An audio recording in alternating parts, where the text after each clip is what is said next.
দ্বিতীয় আকীদা আমরা লালন করি কি আমার রাসূলে কায়নাত সাল্লাল্লাহু আলাইহি ওয়াসাল্লাম রওজা মোবারকে জিন্দা। মহব্বতে বলেন না সুবহানাল্লাহ। আমরা মানি যে আমার রাসূলে কায়নাত সাল্লাল্লাহু আলাইহি ওয়াসাল্লাম রওজা মোবারকে জীবিত, আর এটা আমাদের নিজের বানানো কথা নয়, এটা আমাদের বাড়ির গল্প নয়, বরং রাসূলে কায়নাত সাল্লাল্লাহু আলাইহি ওয়াসাল্লামের হাদিস দ্বারা প্রমাণিত আর পবিত্র কোরআনের আপনার ইবারাতুন নাস দ্বারা প্রমাণিত। মহব্বতে বলেন সুবহানাল্লাহ। মুআজ্জাজ মুহতারাম সামিনে কিরাম, কোরআন ও হাদিস থেকে দলিল আখাজ করতে হলে কয়েকটি জিনিস রয়েছে। ইবারাতুন নাস, দালালাতুন নাস, ইক্তিজাউন নাস, ইশারাতুন নাস। তো ইশারাতুন নাস আমার ওস্তাদগণ বুঝতে পারছেন যে ইশারাতুন নাস যেমন কি রয়েছে, যেমন আল্লাহ রাব্বুল আলামিন পবিত্র কোরআনে বলছেন ওয়ালা তাকুলু লিমান ইয়াকতালু ফি সাবিলিল্লাহি আমওয়াত বাল আহইয়াউ ওয়ালাকিন লা তাশউরুন।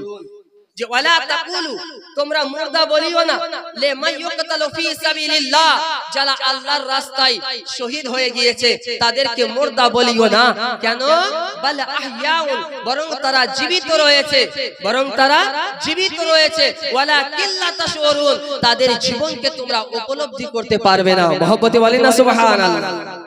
মুআজ্জাজ মুহতারাম সামিনে কিরাম, আমার ওস্তাদ মাদ্রাসায় পড়ায়, তো আমার ওস্তাদ যখন পড়ায় তখন মনে হয় যে আল্লাহ রাব্বুল আলামিন এনার মধ্যে একটি বিশেষ নিয়ামত দান করেছেন। মহব্বতে বলেন সুবহানাল্লাহ। কারণ আমরা যে প্রশ্ন নিয়ে যাই সাথে সাথে আমার ওস্তাদ জবাব দিয়ে দেয়, কিন্তু আমার ওস্তাদ যখন বলে যে আরে আমার জ্ঞান কি, হযরতুল আল্লামা আব্দুর রহিম মিসবাহী হাফেজাহুল্লাহর পায়ের ধুলের সমান আমার যোগ্যতা নেই, তখন মনে হয় যে আমার ওস্তাদের যে এত জ্ঞান, তো না জানে আমার ওস্তাদের কত জ্ঞান। ধারণা আসবে কি আসবে না? আবার আসবে কি আসবে না গো? আমার কথা কি বুঝতে পারছেন? আমি কি বুঝাতে পারছি? তাহলে অটোমেটিক এটা জ্ঞানে আসবে যে যার জ্ঞানে আমরা মাথা নত করি, জিনার কদমের ধুল নিতে আমরা চাইছি, আর আমার ওস্তাদ আবার অন্য জনের পায়ের ধুল নিতে চাইছে, তাহলে তিনার জ্ঞান কত হবে? এবার আসুন, আল্লাহর রাস্তায় যারা শহীদ হয়েছে তাদেরকে মুর্দা বলিও না, এটা আমার নবীকে বলছেন না, বরং আমার নবী মুস্তাফার উম্মতের এত মর্যাদা, আমার নবী মুস্তাফার উম্মতের এত মর্যাদা, যারা আল্লাহর রাস্তায় শহীদ হয়ে গিয়েছে তাদেরকে মুর্দা বলিও না, বরং তারা জিন্দা। আল্লাহ রাব্বুল আলামিনের পক্ষ থেকে রিজিক পায়, তোমরা তার জীবনকে উপলব্ধি করতে পারবে না। তাহলে হে বিশ্বের মুসলমান, আমি বলতে চাই যে নবী মুস্তাফার উম্মত হয়ে আল্লাহ রাব্বুল আলামিন তার মর্যাদা এমন ভাবে বাড়িয়ে দিয়েছেন যে নবী মুস্তাফার গোলামের মর্যাদা আমার আল্লাহ বাড়িয়ে দিয়েছেন। এখন কোন ব্যক্তি যদি বলে আরে উম্মতের মর্যাদা হতে পারে, গোলামের মর্যাদা হতে পারে, তবে নবী মুস্তাফা মরে পচে মাটির সাথে মিশিয়ে গিয়েছে। এই মুআজ্জাজ মুহতারাম সামিনে কিরাম, এই রকম হিংসুক ব্যক্তির কথা মান্য করা যাবে? মান্য করা যাবে না। এবার আসুন, যারা বলে আমার নবী মুস্তাফার কে আল্লাহ রাব্বুল আলামিন আমার নবী মুস্তাফার কবরে দেহ মোবারক কবরে পচে মাটির সাথে মিশিয়ে গিয়েছে, তারা কারা? মুআজ্জাজ মুহতারাম সামিনে কিরাম, তারা কার আকীদা লালন করে? আসুন আমার নবী মুস্তাফা কি বলে। মুআজ্জাজ মুহতারাম সামিনে কিরাম, সুনান ইবনে মাজার হাদিস, এই হাদিসখানা ইমামে খতিবে বাগদাদি খতিবে তাবরিজি রাহমাতুল্লাহি তাআলা আলাইহি মিশকাতুল মাসাবির মধ্যে হাদিসখানা নিয়ে এসেছেন। হযরতে আওস বিন আওস রাদিয়াল্লাহু তাআলা হতে বর্ণিত, তিনি বলেন আল্লাহর নবী সাল্লাল্লাহু তাআলা আলাইহি ওয়াসাল্লাম বলেন, তোমাদের মধ্যে সবচাইতে উত্তম দিন হচ্ছে জুমার দিন, তোমরা জুমার দিন বেশি বেশি করে দরুদ ও সালাম পড়ো। মহব্বতে বলেন না সুবহানাল্লাহ। তোমরা বেশি বেশি করে জুমার দিন বেশি বেশি দরুদ ও সালাম পেশ করো। ইয়া রাসূলুল্লাহ, ইয়া হাবিবাল্লাহ, আপনি যখন দুনিয়া থেকে পরিত্যাগ করে যাবেন, আপনি যখন ইন্তিকাল করে যাবেন, পর্দা করে যাবেন, তখনও কি আপনার প্রতি দরুদ পড়ব? আল্লাহর নবী বললেন হ্যাঁ। ইয়া রাসূলুল্লাহ, ইয়া হাবিবাল্লাহ, আপনি তো সেই সময় কবরে চলে যাবেন, তারপরেও দরুদ পড়ব? আমার নবী বলেন ইন্নাল্লাহা হারামা আন তাকুলা আজসাদাল আম্বিয়া ফা নবিউল্লাহি হাইয়ুন ইরজাকু। ইয়া আমার সাহাবীরা শোনো, মহান আল্লাহ তাবারাক ওয়া তাআলা জমিনের উপরে হারাম করে দিয়েছে যে নবীগণের শরীরকে মাটি ভক্ষণ করতে পারে। ফা নবিউল্লাহি হাইয়ুন, আল্লাহর নবীগণ, আল্লাহর নবী কবরে জীবিত রয়েছেন, ওয়া ইরজাকু, এবং আল্লাহর পক্ষ থেকে রিজিক পায়। মহব্বতে বলেন না সুবহানাল্লাহ। আল্লাহর নবী সাল্লাল্লাহু আলাইহি ওয়াসাল্লাম পবিত্র জবানে এই কথা বললেন, শুধু বললেন নয়, স্বচক্ষে নবীগণকে স্বচক্ষে একজন নবীকে কবরে নামাজ আদায় করতে দেখেছেন। মহব্বতে বলেন না সুবহানাল্লাহ। মেরাজের রজনীতে আমার রাসূল কায়নাত সাল্লাল্লাহু আলাইহি ওয়াসাল্লাম আল্লাহ রাব্বুল আলামিনের সাক্ষাৎ লাভ করতে যাচ্ছেন, দিদার করতে যাচ্ছেন। আমার নবী মুস্তাফা বলছেন, মারারতু মুসা, আমি মুসার কবরের নিকট দিয়ে অতিক্রম করে যাচ্ছিলাম।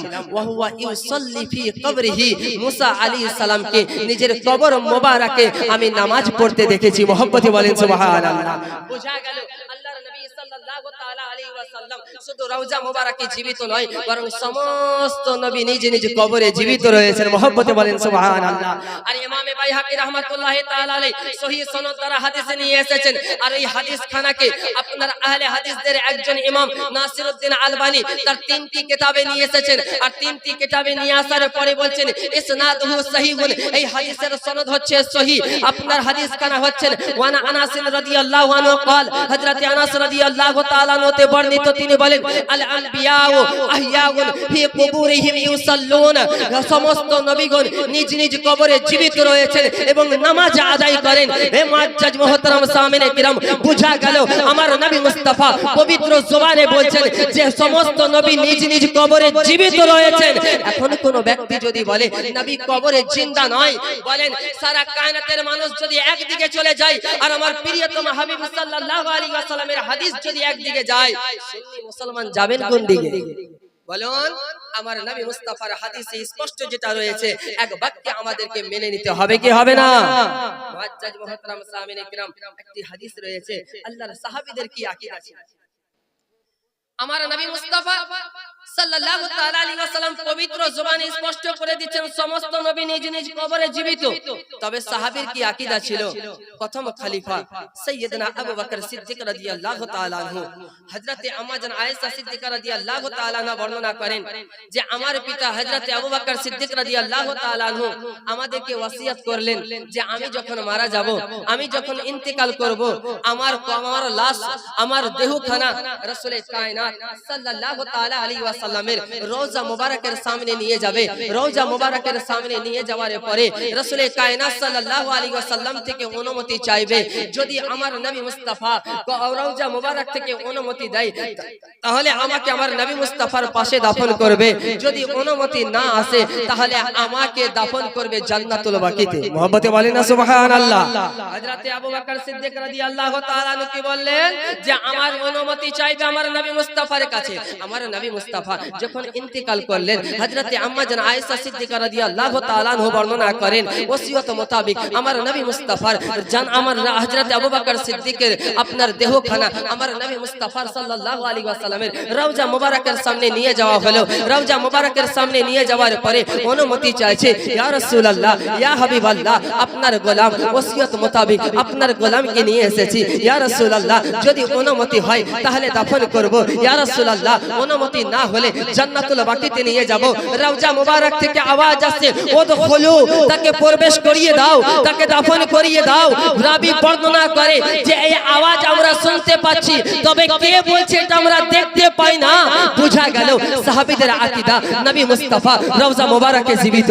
হযরতে আবু বকর সিদ্দিকের আকীদা নবী মুস্তাফা রওজা মুবারকে জীবিত। হযরতে আম্মা জান আয়েশা সিদ্দিকার আকীদা নবী মুস্তাফা রওজা মুবারকে জীবিত। হযরত উমর ফারুকের আকীদা নবী মুস্তাফা রওজা মুবারকে জীবিত। হযরত আব্দুল্লাহ ইবনে মাসউদের আকীদা নবী মুস্তাফা রওজা মুবারকে জীবিত। এক কথায় সমস্ত সাহাবায়ে কেরামের আকীদা আমার নবী মুস্তাফা রওজা মুবারকে জীবিত। এই জন্য বরেলির মাটিতে ইমামে আহমদ রাজা খান সমস্ত কথাকে একত্রিত করার পর বলছেন, তু জিন্দা হে ওয়াল্লাহ, তু জিন্দা হে ওয়াল্লাহ, মেরে চশমে আলম সে ছুপ জানে ওয়ালা। মুআজ্জাজ মুহতারাম সামিনে কিরাম, এই কথা তো আমরা বলেছি। আর যারা এখন বর্তমান যুগের আহলে হাদিস বলে যে নবী মুস্তাফা সাল্লাল্লাহু তাআলা আলাইহি ওয়াসাল্লাম রওজা মুবারকে পচে মাটির সাথে মিশে গিয়েছে, কিন্তু তাদের বাপ দাদা, তাদের পূর্বপুরুষ কি বলছেন? তাদের একজন বিখ্যাত মুহাদ্দিস নজির হোসেন দেহলভী আপনার ফতওয়ায়ে নজিরিয়ার প্রথম খণ্ড পৃষ্ঠা নম্বর 52 এর মধ্যে এবং ফতওয়ায়ে উলামায়ে আহলে হাদিসের 9 নম্বর খণ্ড পৃষ্ঠা নম্বর 282 এর মধ্যে বলছে और हजरत अंबिया अलैहिस्सलातु वस्सलाम अपनी अपनी कब्र में जिंदा है। खुसूसन आ हजरत सल्लल्लाहु अलैहि वसल्लम কি বলছেন সমস্ত নবীগণ নিজ নিজ কবরে জীবিত রয়েছে, বিশেষ করে আমার নবী মুস্তাফা রওজা মুবারকে জীবিত রয়েছে। কে বলছে? এই আকীদা লালন করার কারণে যারা আমাদেরকে মুশরিক বলে তারা নিজ কিতাবে আমার নবীকে জিন্দা মেনে নিয়েছে।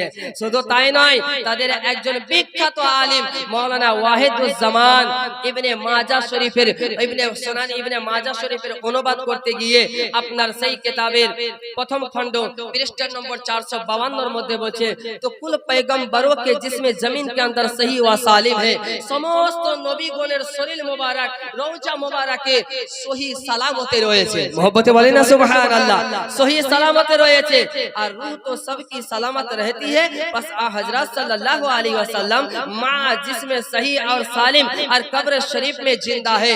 अरे रूह तो सवार सही सलामत রয়েছে, তবে আমার নবী মুস্তাফা শরীরে রওজা মোবারকে জীবিত রয়েছে এবং নবী মুস্তাফার জিসিম মোবারক সহি সালামত রয়েছে। मोहब्बते बोले सुभान। বলছে কে? যারা আমাদেরকে বিদাতি বলে সেই সমস্ত আলিমদের সরদার, তাদের মাথার তাজ মাওলানা ওয়াহিদুজ্জামান আর নাজির হোসেন দেহলভী। বিবেক আপনাকে দিলাম, বিবেচনা আপনি করবেন। আজকে যেই আকীদা লালন করার কারণে আজকে আপনি আমাকে মুশরিক বলেন, সেই আকীদা আপনার বাপ দাদা পূর্বপুরুষরা সেই আকীদা লালন করেছে। বিদাতির ফতোয়া শুধু আমাদেরকে লাগাবেন, তাদেরকে নয়।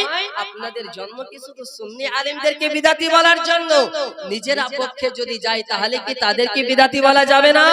মুআজ্জাজ মুহতারাম সামিনে কিরাম।